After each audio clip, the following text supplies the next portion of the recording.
All right. Hey, everybody. Just making sure I got my mic here in the right spot. All set? Cool. Still learning process for me here. I'm a couple minutes late here after 11 o'clock for your 11 a.m. cut-in for your headlines for Atlanta News First Plus. We have a few stories to get through today that we're keeping an eye on. Some may be familiar to you as they are some ways a continuance or a continuation, I should say, of stories we've been on top of now for days and even weeks in some cases. So we'll start with President Donald Trump and his historic arraignment on federal charges yesterday. So this is different from the first time around, maybe a few weeks ago in New York City. You may be asking yourself, didn't we already go through this? Not exactly. That was a state situation in New York related to an alleged hush money payment. This is a different situation. This is tied to his alleged mishandling of classified documents after his presidency. So he appeared yesterday in federal court in Miami, Florida. It's only about 70 miles away from his Mar-a-Lago estate. Again, this was different than what we saw in New York, where there was also a big scene, of course, as a former president faced charges there. Yesterday in Miami, he faced 37 counts of federal charges stemming from alleged mishandling of sensitive materials after leaving office. Take a look. This day will go down in infamy. Last night, a defiant former President Trump slammed the federal case against him at his golf club in Bedminster, New Jersey. Came hours after he pleaded not guilty to 37 counts of federal charges, accusing him of retaining classified documents illegally from investigators after receiving a subpoena. I had every right to have these documents. Before his historic arraignment at a Miami federal court yesterday, the former president surrendered to authorities, got swabbed for DNA, and was fingerprinted. No mugshot was taken, and he was allowed to keep his passport. Raj Abiyankar was And I'll keep that picture from. where Trump was joined by agent and co-defendant Walt Nada.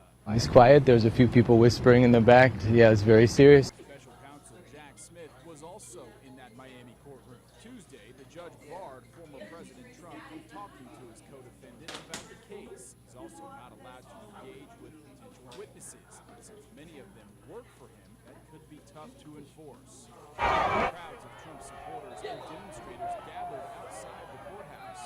One protester dressed in prison stripes was arrested. Briefly jumped in front of the motorcade. After his day in court, Trump visited with supporters at a Cuban restaurant. Before heading back to New Jersey, he also closed the door fundraiser.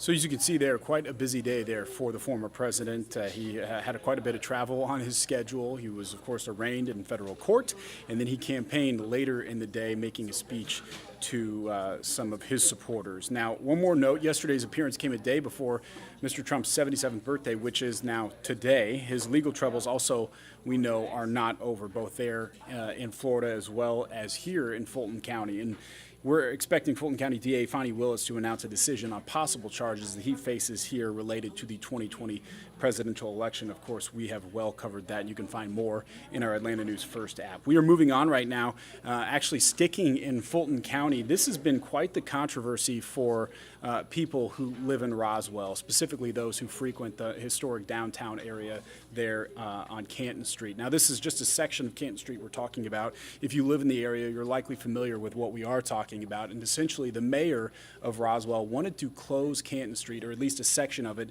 down through that main area to through traffic on weekends in the summer. But the backlash has been quite significant from business owners in that area. So I'm going to give you a little bit of an idea of what we're talking about. Last night, they actually had a meeting. It was basically to try to determine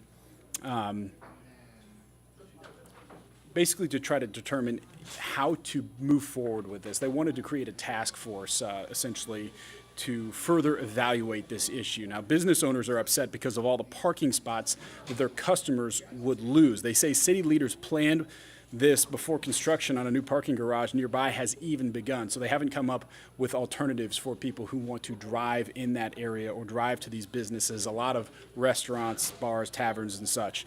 A lot of discussion last night centered on this task force, how to evaluate this issue moving forward, how this task force would be structured, and ultimately committee members decided they needed more time before forming the task force. So the owner of a tavern, a local tavern, says that the free advertising from thousands of cars driving by every day is going to be gone. She believes it will actually be the demise of her business, that will wreck her business. For now, Canton Street will not be closing down to through traffic anytime soon. And it seems like as we move into summer, it might not happen before the summer is over. So maybe this is an issue for future summers. We will certainly see.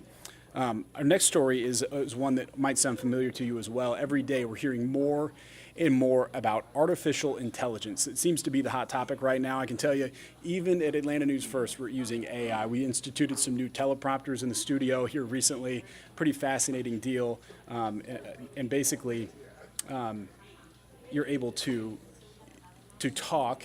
The mics pick up your voice, and when it hears what's in the script, it starts moving the prompter for us. So just one way we're doing it here, but there are some pros and cons, as you might imagine, with technology like this, and it is becoming the center of attention in our nation's capital, believe it or not, and it involves a Georgia family. I want to show you who we're talking about here. This woman, Jennifer DiStefano, actually had quite the scare for her family. She's speaking up after her own daughter's voice was hijacked by artificial intelligence. Of course, that feels like a big invasion of privacy, but it gets worse than that. The daughter's voice was used to try to extort a ransom out of the family, all while the girl, her daughter, was perfectly safe the entire time. She says she heard the cries of her daughter asking for help on the phone. She said the crying voice sounded exactly like her daughter. She believed it was her throughout the entire phone call. And she testified before Congress trying to keep other mothers from feeling that pain. Senator John Ossoff chaired that hearing. The implications of AI on basic human rights, a big point of emphasis for the senator and a lot of other lawmakers. You can understand why when you hear this poor woman's account. Here at Atlanta News First, again, we have that teleprompter. It's pretty slick technology, but it's pretty clear that there's going to need to be some federal oversight, maybe some rules and regulations on AI as we move forward to make sure that it's used for good and not by those who are up to nefarious activity. In this example, using AI of a young girl's voice to extort ransom from this family. Quite the story there. Of course, we'll continue to follow artificial intelligence as a whole as well.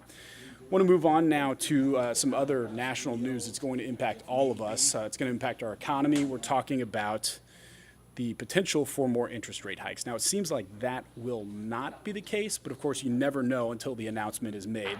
The Federal Reserve is expected to make that announcement to either hike interest rates or at least maybe potentially put a temporary pause on those hikes today. We're expecting to hear more about that this afternoon, and there will be a news conference from Chairman Jerome Powell as well. This is something that's going to impact all of us. You know, you've been feeling the effects of inflation as Americans really for months, even going back more than a year now. The news is expected sometime today after a 2-day meeting, so this is not something that's just thrown together. Certainly, the central bank is expected to release a statement along with economic and rate projections moving forward. Chairman Powell is going to hold that news conference. We'll expect that he takes a pretty measured approach and that it's possible more rate hikes are in the future down the line, even if they go ahead and pause those rate hikes today. Regardless, it should come as relief for a lot of Americans who are feeling the impact as our country tries to get a hold of rising inflation. And then our last headline of the morning here is one that's kind of, we'll call it unique, maybe the way of the future. We've talked artificial intelligence maybe being the wave of the future. Well, here's a more specific example of some future technology, not necessarily AI, but digital driver's licenses. So a lot of you probably use Apple Pay, maybe use the wallet function. You know, a lot of us have stopped printing out our boarding passes when we travel through the airport. I can't speak for everybody. Certainly my mother-in-law likes to print hers out still. Maybe you know some people who do. I am one of those people that likes to use anything digital when given the opportunity. So digital driver's licenses may be in our future. In fact, it's already here for some 150,000 people who are already using them. And that's just in the month since these digital driver's licenses launched.